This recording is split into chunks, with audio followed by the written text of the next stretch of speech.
Virgil Smith has his hands full. He's fending off 3 felony charges stemming from allegations he beat his ex-wife. But could the senator be preparing to use a Hail Mary legal tactic to avoid prison time? 7 investigator Ross Jones here now with the latest. Carolyn, Stephen, it was May 9th when Virgil Smith allegedly attacked his ex-wife after being caught in bed with another woman, then shot up her car. But tonight, as Smith tries to defend himself from a slew of charges, there are signs he might blame his actions on a mental illness.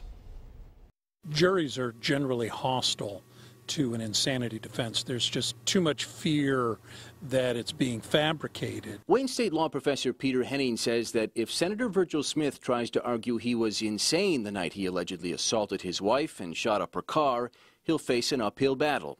The hint of a possible legal strategy comes from this court filing from Smith's defense attorney.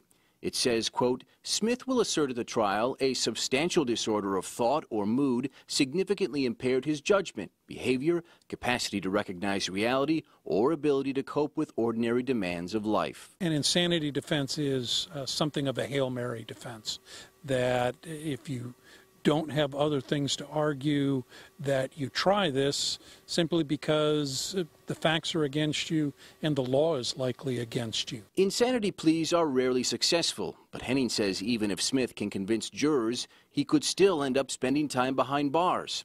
That's because Michigan law allows jurors to find defendants guilty but mentally ill. What does that mean? We'll treat you if you become not insane, then you simply go back into the criminal justice system.